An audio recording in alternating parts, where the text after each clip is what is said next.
At my mother-in-law's birthday dinner in Rome. My seat was missing. My husband chuckled, "Oops, guess we miscounted." As the family laughed, I calmly said, "Seems, I'm not family." And walked out. 30 minutes later they discovered I'd cancelled the entire event venue, catering everything. Their faces turned ghostly white. "Seems, I'm not family," I said, my voice steady, despite the earthquake happening inside my chest. The words hung in the air of that exclusive Roman restaurant as 12 pairs of eyes stared back at me with expressions ranging from shock to poorly concealed satisfaction. My husband Sean's light chuckle, as he'd said, "Oops, guess we miscounted," still echoed in my ears as I turned and walked away from the table where there was no chair for me. The humiliation burned through my veins as I exited the restaurant, but not a single tear fell. Instead, I felt an eerie calm take over as I pulled out my phone and opened the event management app I'd built my career on. I had 30 minutes before they'd realized what I was doing, and that was more than enough time. Before we begin, I want to take a moment to thank each of you for being part of this incredible journey. Sometimes the most powerful moments come when we finally recognize our worth. If you've ever felt like an outsider looking in, this story might resonate with you before we witness Anna's journey from Boston's premier event planner to a woman reclaiming her dignity in Rome. Hit subscribe to join our community of readers who appreciate stories of self-discovery and unexpected strength. Now let's step behind the curtain of a marriage built on appearances. My name is Anna Morgan Caldwell. 5 years ago, I was just Anna Morgan, the founder of Elite Affairs, Boston's most sought-after event planning company. I'd built my business from the ground up after putting myself through business school. Every elegant gala, every perfectly executed corporate gathering, every society wedding in Boston had my invisible fingerprints all over it. My reputation for discretion, attention to detail and ability to pull off the impossible had made me the go-to planner for the city's elite. That's how I met Sean Caldwell at the charity gala I organized for the Boston Children's Hospital. Tall, with perfectly coiffed, dark hair and a smile that crinkled the corners of his eyes, Sean had the easy confidence of someone who'd never worried about money. He was charming in that practiced way of men born into privilege, but there was something genuine in his interest in my work. "So you're the wizard behind all this?" he'd asked, gesturing to the transformed ballroom of the Four Seasons. "My mother has been trying to figure out who to hire for her charity function next month. I think I just found her answer."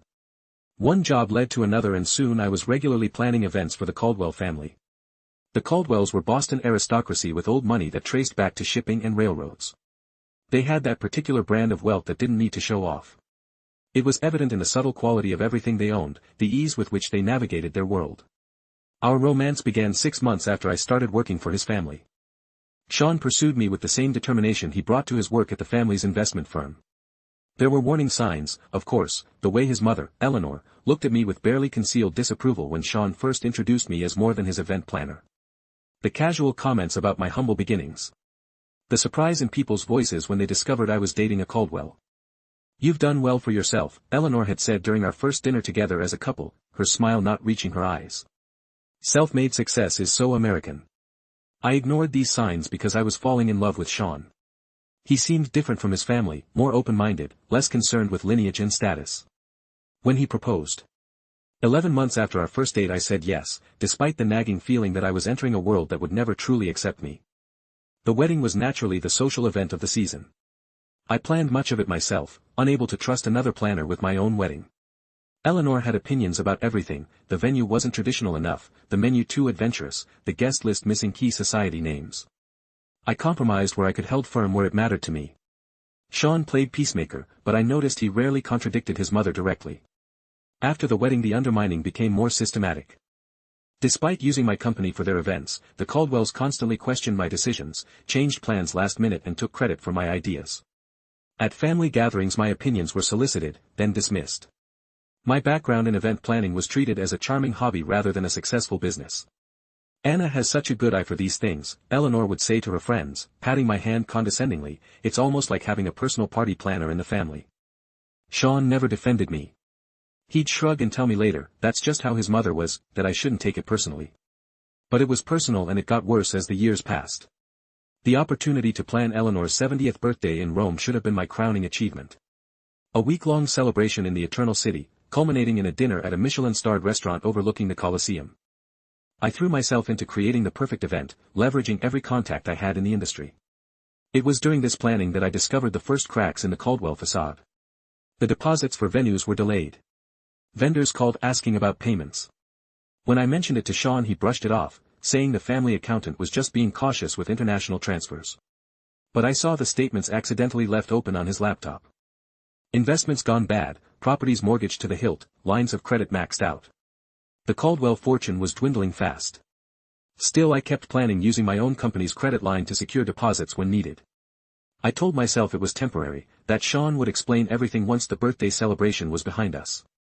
Then came the morning of our flight to Rome. Sean was in the shower when his phone pinged with a message. I never checked his phone. I'd always respected his privacy, but something made me look that morning. The message preview from V was clear on his screen: "Can't wait to see you in Rome. Have you told her?" Yet my fingers moved without conscious thought, opening the message thread with Vanessa Hughes, Sean's college girlfriend, the woman his parents had always adored, the woman they had expected him to marry before he met me. The messages went back months: plans made, a future discussed, and, yes, a baby, their baby due in 4 months. I took screenshots, forwarded them to myself, then deleted the evidence from his phone. I packed my bags, plastered on a smile, and boarded the flight to Rome with my husband and his family now standing outside that restaurant in Rome. I made my choice: I wouldn't confront Sean before the dinner. I would let events unfold, and when they did I would be ready. Our flight landed at Fiumicino Airport just as the golden Italian sunset painted Rome's skyline. I'd arranged private transportation for the entire Caldwell entourage: Sean's parents, Eleanor and Richard, his sister Melissa with her husband Grant, his brother Thomas with his wife Claire, and 2 sets of aunts and uncles. The convoy of sleek black Mercedes fans waiting at the terminal should have impressed them instead. Eleanor's first words, stepping off the plane, were, "I thought I'd specified the hotel cars, Anna. These seem rather generic." I bit my tongue, as I had countless times before. The hotel had a scheduling issue. "These are actually from Lux Transport. They service most of the diplomats in Rome." My explanation fell on deaf ears, as she was already discussing something with Richard, their heads bent together in that conspiratorial way that always excluded me. The Hotel de Russi welcomed us with the 5-star treatment I'd meticulously arranged. Champagne flowed in the private lounge while bellhops whisked away our luggage. I'd spent months securing the perfect accommodations, selecting suites with the best views, arranging welcome baskets filled with Italian delicacies, and planning personalized schedules for each family member. Eleanor barely glanced at her itinerary before setting it aside. "We'll just play it by ear," she said, waving away weeks of careful planning. "The family knows Rome quite well." Our suite was magnificent: a terrace overlooking the Spanish Steps, fresh flowers in every room, and a bottle of Sean's favorite Berlo breathing on the sideboard. But the moment we entered, Sean's phone buzzed and he stepped onto the terrace, speaking in hushed tones. "Work?" I asked when he returned. "Just some investment issues," he replied, not meeting my eyes. "Let's get ready for dinner." The welcome dinner I'd planned at a charming trattoria in Trastevere became the first clear sign of my exclusion. Somehow, the seating arrangement shifted just before we arrived, and I found myself at the far end of the table, separated from Sean by his cousin and aunt. Throughout the meal, inside jokes flew across the table, stories of previous family trips to Italy from which I'd been absent. When I attempted to join the conversation about the week's planned activities, Melissa interrupted. "Oh, Anna, we've actually decided to do some family shopping tomorrow instead of the Vatican tour." "Family shopping?" I asked. "You know." Eleanor interjected smoothly. "Just some tradition we have. You'd be bored, dear. Why don't you use the time to check on the birthday arrangements? That's your expertise, after all." The pattern continued throughout the next few days. I'd wait to find Sean already gone. A hastily scribbled note about meeting his father for breakfast. The family would disappear for hours on impromptu excursions that somehow everyone knew about except me. Whispered conversations in corners of the hotel lobby abruptly stopped when I approached dinner. Reservations mysteriously changed to accommodate old friends who happened to be in Rome, friends who looked at me with barely disguised curiosity, as if assessing how I was handling what was coming. On the 3rd morning, opportunity presented itself when Sean rushed to meet his brother, leaving his briefcase unlocked. The documents inside confirmed my worst fears: draft separation papers prepared by the Caldwell family attorney, dated 2 months earlier. A proposed settlement offering a pittance compared to what I was entitled to, and, most damning, a script, an actual script, outlining how Sean would announce our impending divorce at his mother's birthday dinner, presenting it as a mutual decision reached amicably. My hands trembled as I photographed each page with my phone. There it was, in black and white, the perfect stage: managed exit of the unsuitable wife, timed for maximum public impact, yet minimum social embarrassment. For the Caldwells, Eleanor's birthday wasn't just a celebration. It was to be my funeral as a Caldwell. Instead of confronting Sean, I channeled my anger into methodical documentation. Each day I made excuses to return to our suite alone, searching for more evidence. I found bank statements showing massive withdrawals to offshore accounts, email printouts discussing the liquidation of assets before the situation becomes public, a handwritten note from Eleanor to Sean. Once this unpleasantness with Anna is behind us, Vanessa will be welcomed back properly. My professional mask remained firmly in place as I continued overseeing the birthday preparations. I confirmed floral arrangements, met with the restaurant manager, approved the custom menu cards, all while collecting digital breadcrumbs of the Caldwell's financial house of cards. When anyone asked why I seemed distracted, I blamed last-minute event details. In reality, I was building my arsenal. The morning of Eleanor's birthday dawned bright and clear. I woke early, slipping out of bed without disturbing Sean. The day schedule was packed, a private morning tour of the Borghese Gallery, lunch at a vineyard outside the city, then returning to the hotel to prepare for the evening's grand dinner. As the event planner, I needed to arrive at the restaurant early to ensure everything was perfect. I was in the hotel's business center printing final confirmations when I overheard Eleanor's voice from the adjacent concierge desk. The dividing wall was thin and her imperious tone carried clearly. There will be 12 seats, not 13. She instructed someone over the phone. I don't care what the original reservation says. The seating chart I sent is final. Oh then, no, that won't be a problem. The arrangement has been discussed with my son. His wife will not be staying for the dinner, a family matter, you understand. No need for questions when she leaves. My blood turned to ice as the pieces clicked into place. The missing seat wasn't an oversight or last-minute adjustment. It was the centerpiece of their plan, a public humiliation designed to make my exit look like my choice rather than their orchestration. I closed my laptop, gathered my papers and walked to the elevator with measured steps. Inside, I pulled out my phone and began making a new set of arrangements. If the Caldwells wanted a memorable birthday dinner, I would ensure it was unforgettable, just not in the way they had planned. I arrived at a Roma restaurant an hour before the other guests, as any good event planner would. The rooftop venue offered a breathtaking panoramic view of the Colosseum, bathed in the amber glow of sunset. I personally inspected every detail, from the hand-calligraphed place cards to the arrangement of Eleanor's favorite white peonies and roses. The champagne was chilling, the 7-course tasting menu confirmed and the 3-tiered birthday cake was a masterpiece of Italian craftsmanship.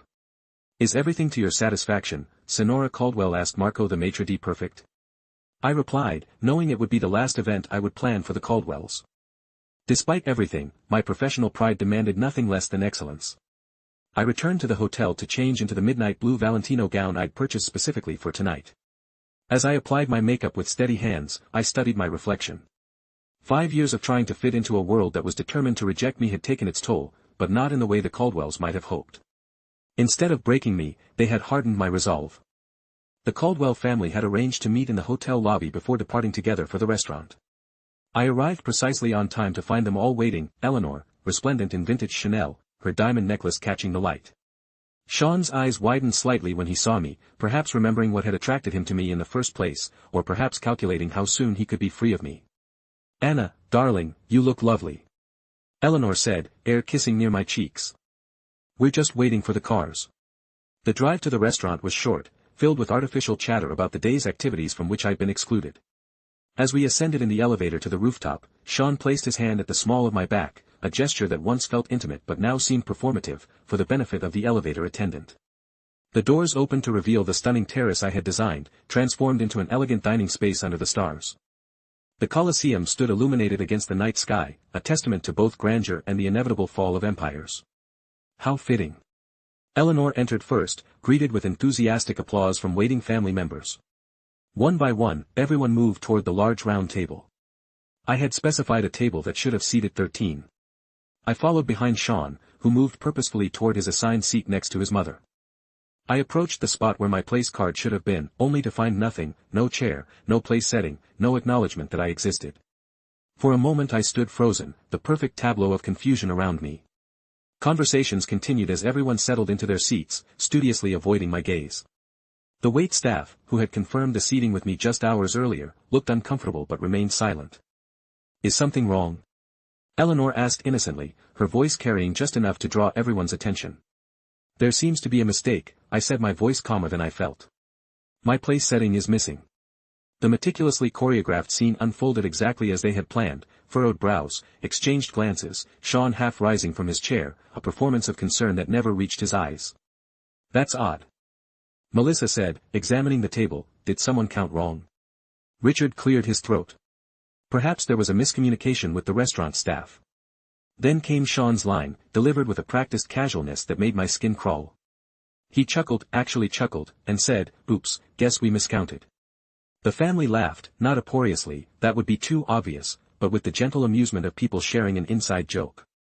In that moment I saw it all with perfect clarity, the calculated humiliation, the public setting chosen to prevent a scene, the groundwork for stories they would tell later about poor Anna who couldn't handle the pressure of Caldwell family life. My gaze moved slowly around the table, taking in each face, Eleanor, triumphant behind her birthday smile. Richard, uncomfortable but complicit. Melissa and Thomas enjoying the spectacle. Their spouses aware enough of the cruelty to look slightly ashamed, but not enough to object. And Sean, my husband, the man who had once promised to stand by me against the world, watching me with detached curiosity like a scientist observing an experiment. I could have created a scene. I could have demanded. A chair exposed their plan in front of the wait staff, made the kind of public display that would live in family lore for generations.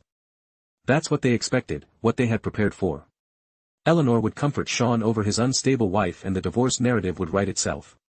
Instead, I straightened my shoulders, lifted my chin and delivered the line that would begin my reclamation of power. "Seems, I'm not family." 4 words, simple, devastating in their truth. The smiles faltered. Sean's expression shifted from smugness to uncertainty.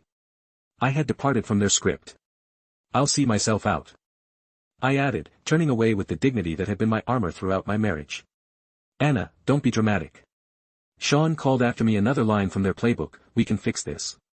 I didn't respond. I walked through the restaurant, nodding politely to the staff who had witnessed my humiliation. In the elevator, I finally allowed myself a deep breath and another. By the time I reached the street, my hands had stopped shaking. A small cafe across from the restaurant offered the perfect vantage point. I ordered an espresso and pulled out my phone.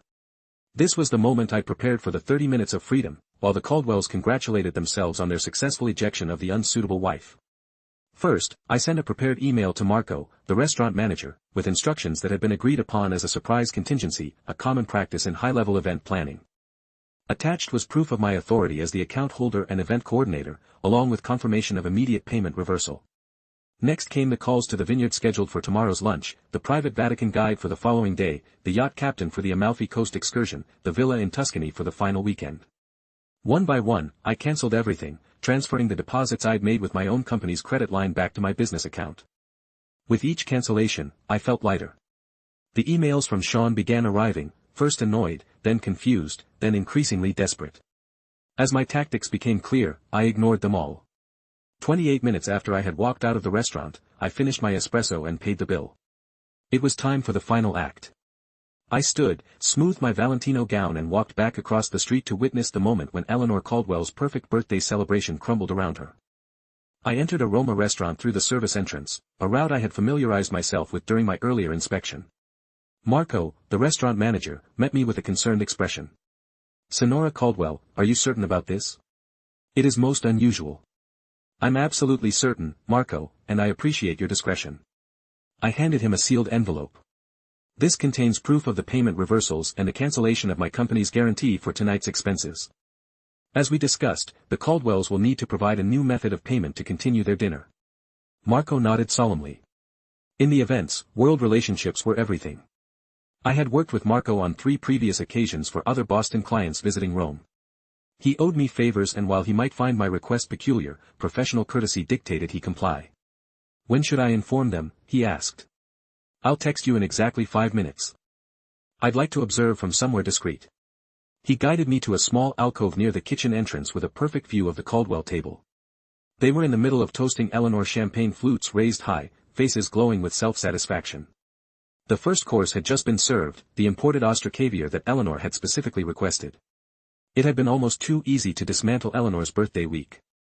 Most high-end vendors in the hospitality industry operate in a network of mutual trust and references. As the event planner who had made all the arrangements and whose company credit line secured the deposits, I had the authority to make changes. The digital trail of emails, contracts and payment authorizations all bore my name and signature, not Eleanor's or Sean's. My phone vibrated, a new message from Sean. "Aware you, stop being childish and come back. Then another mother is upset. You're embarrassing yourself." I didn't respond. Instead, I texted Carmen at the Villa Borgazza where the family was scheduled to stay for the Tuscany leg of the trip. Carmen confirmed the cancellation and wished me well, adding that my substantial tip to her staff would be refunded separately to my business account. My phone vibrated again with messages from Sean, now arriving in rapid succession. The hotel just called. They said our reservation for tomorrow night is cancelled. What are you doing, Anna? This is ridiculous. Call me immediately. This is not funny. Fix this now. I texted Marco. You may proceed from my hidden vantage point. I watched as Marco approached the table with two other staff members. He leaned down to speak quietly to Richard, who was seated at the head of the table opposite Eleanor. The family continued eating, initially paying little attention to the interruption. Richard's expression changed first from polite interest to confusion, then alarm. He pulled out his wallet, speaking more animatedly to Marco. The manager shook his head apologetically, showing Richard something on a tablet. By now the entire table had noticed the disruption. Eleanor set down her fork, her regal posture betraying the first hints of tension. Sean was staring at his phone, presumably reading my latest text explaining exactly what I had done. All deposits have been returned to my company account, all arrangements for the week cancelled. Your family's financial issues are about to become very public. Enjoy your caviar. The scene unfolded like a perfectly choreographed ballet of chaos. Richard stood, his face flushed with anger or embarrassment, perhaps both. Eleanor's hand flew to her diamond necklace, clutching it as if for support. Melissa was frantically whispering to her husband. Thomas pulled out his phone, presumably trying to verify what was happening, and Sean sat frozen, his face drained of color. Unlike the others, he understood the full implications. He knew what I had discovered about their finances. He knew what would happen if his mother's society friends learned that the Caldwells could no longer cover a dinner bill, let alone maintain their lavish lifestyle. My phone rang, Sean calling now, not texting. I declined the call and watched as he stood abruptly from the table, nearly knocking over his chair, as he stepped away to try again this time. I answered Anna. He hissed, his voice, a mixture of fury and panic. What the hell do you think you're doing, Seems? I'm not family, I repeated calmly. So I'm not responsible for family celebrations. You need to fix this right now. Do you have any idea how humiliating this is for my mother, for all of us? I have exactly the idea, Sean. That was the point. Where are you? His voice changed, desperation creeping in. We need to talk. I can explain about Vanessa, about everything. I'm sure you can. The problem is, I've seen the financial statements, Sean. I've seen the emails. I know the Caldwell empire is crumbling, and I know you've been hiding assets offshore before filing for divorce. His sharp intake of breath confirmed what I already knew. He never expected me to discover these things. He had underestimated me, just as his family had from the beginning. Those were private. Yes, they were just like the text messages from Vanessa about the baby. Just like the script for announcing our divorce at your mother's birthday dinner. Just like the seating arrangement deliberately excluding me, silence on the line in the restaurant. I could see the manager now speaking to the entire table. Several other diners were watching with undisguised interest. The Caldwell's humiliation was becoming a public spectacle. Exactly what they had planned for me. Anna, please. Sean's voice had lost all its aristocratic confidence. You don't understand what this will do to us. I understand perfectly. That's why I did it. We can work this out. Come back to the hotel. I'll meet you there in 20 minutes. No, Sean, I don't think we can work this out. I ended the call and stepped out from my hiding place. It was time for my final appearance as a Caldwell. As I approached the table, 12 pairs of eyes turned to me, some angry, some fearful, all disbelieving. Eleanor spoke first, her voice shaking with fury. How dare you ruin my birthday? I smiled, feeling a strange sense of calm. I learned from the best, Eleanor. After all, isn't this exactly what you planned for me?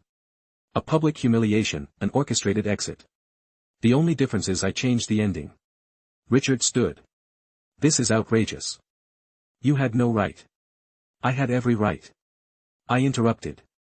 Every contract, every reservation, every arrangement was in my name or my company's name. I simply adjusted the plans. You'll regret this, Melissa spat, when Sean divorces you. You'll get nothing. That's where you're wrong, I replied. Looking directly at Sean. I have copies of everything, the offshore accounts, the hidden assets, the fraudulent business dealings. I'm sure the IRS will find it all fascinating. Reading their faces, turned ghostly white as the implications sank in. In that moment I felt no triumph, no vindication, only a profound sense of liberation. As I turned and walked away from the Caldwell family for the last time, I left Italy the next morning, upgrading myself to first class on a direct flight to Boston using points I'd accumulated planning the Caldwells' previous vacations. The irony wasn't lost on me. Behind me I left a family in crisis, their carefully constructed facade crumbling in real time. Through the hotel concierge I learned that the Caldwells had paid for their dinner with Eleanor's vintage Bulgari bracelet as collateral until a wire transfer could be arranged. By morning, word had spread through Rome's high-end hospitality network that the illustrious American family was having payment difficulties. The remaining vendors I hadn't personally cancelled began requesting upfront payments rather than promises. My phone was flooded with messages, some threatening, others pleading. I read them during my layover in London sipping Earl Grey tea in the British Airways lounge. Richard, this is actionable. Our lawyers will be in touch. Melissa. You've made the biggest mistake of your life, Thomas. Did you really think you could humiliate our family without consequences? Eleanor's message was the most revealing. I always knew you were common. This vindictive display only proves what I've said from the beginning. But it was the succession of messages from Sean that told the real story of a family in freefall. First, you have no idea what you've done. My father had a minor heart episode. Is that what you wanted? Then the Prescotts and Whitmore saw everything. Do you know what this means for our standing? Later, the hotel is demanding payment for the entire week. Up front, they say all guarantees have been cancelled. And finally, please, Anna, I need to talk to you. It's about more than us now. I didn't respond to any of them. Instead, I forwarded the financial documents I'd gathered to my lawyer with instructions to hold them securely until needed. If the Caldwells pursued litigation, I would be prepared. When I arrived home to our Beacon Hill brownstone, I hired a moving company to pack my personal belongings. I took only what was unquestionably mine, clothes, jewelry I'd purchased myself, my collection of first edition books and the artwork I'd acquired before our marriage. Everything else, including the wedding gifts and items purchased jointly, I left behind. I wanted nothing that could tie me to the Caldwells' web of deceit. 2 days later, the Boston Globe published a small item in their society section, Caldwell Investment Group faces inquiry. The article mentioned financial irregularities and questions from investors. While it didn't make front-page news, it was enough to send ripples through Boston's social circles. Sean appeared at my new apartment unannounced 1 week after I returned from Rome. He looked haggard, the polished veneer of privilege replaced by genuine desperation. You need to come home, he said when I opened the door. This has gone far enough. This isn't a negotiating tactic, Sean. This is divorce. He stepped inside without invitation, running his hands through his disheveled hair. The SEC is looking into father's accounts. 2 board members have resigned. Mother had to cancel her charity gala because 3 major donors pulled out. That sounds like a Caldwell family problem. I replied, not mine, it's your problem if I go down with the ship. He countered. We're still married. My debts are your debts. I allowed myself a small smile. Not when I have proof that you deliberately excluded me from financial decisions and hid assets with the intent to defraud me in divorce proceedings. My lawyer assures me that's enough to protect me. His facade cracked completely. Then Sean sank onto my couch, head in his hands. I never wanted it to be like this. What did you want, Sean? To marry me? For my event planning skills? To use me to manage your social calendar while you reconnected with Vanessa? To discard me when I was no longer useful? It wasn't like that in the beginning. He said quietly, I did love you, but not enough to stand up to your family, not enough to be honest about your affair. I sat across from him feeling strangely calm. When is the baby due? His head snapped up. How did you? 4 months, according to the texts. I saw, congratulations. A heavy silence fell between us. Outside. Rain began to tap against the windows of my new apartment, smaller than our brownstone, but mine alone, paid for with the proceeds from a business I'd built, without Caldwell money or connections. I'll give you whatever you want. Sean finally said, just hand over those documents and sign an NDA. Name your price. That was the moment I realized the Caldwells still didn't understand me at all. After 5 years. They still saw me as someone who could be bought, someone motivated by the same material concerns that drove their existence. I don't want your money, Sean. I want my freedom. I want the truth acknowledged. I stood up indicating our conversation was ending. The documents stay with my lawyer unless you try to drag me down with you. The divorce terms are simple, I walk away with what's mine, you with what's yours and Vanessa the baby. His voice was barely audible. That's between you and your conscience. I hope you'll be a better husband to her than you were to me. After he left, I stood by the window watching the rain intensify. The scandal unfolded gradually. Over the following weeks, the Boston Globe ran a more extensive piece on the Caldwell Investment Group's financial irregularities. Long-time clients quietly withdrew their portfolios. Eleanor's position on 3 prestigious charity boards became emeritus rather than active. Vanessa's pregnancy became public knowledge when she was spotted at her obstetrician's office wearing an engagement ring. The timeline made it clear that their relationship had resumed long before our marriage ended. In Boston's high society, infidelity might be tolerated if discreet, but such blatant misconduct violated the unspoken code. My business thrived despite, or perhaps because, of the scandal. Clients who had once looked down on me now appreciated my discretion and integrity. The story that circulated wasn't about a woman scorned, but about a professional who refused to be used and discarded. 6 months later, I received an invitation that made me laugh out loud when I opened it, a request to bid on planning Eleanor Caldwell's next charity event. Apparently, desperation had overcome pride. I declined politely, citing a full schedule. The divorce was finalized without drama. The Caldwells, focused on salvaging their reputation and finances, agreed to my terms without argument.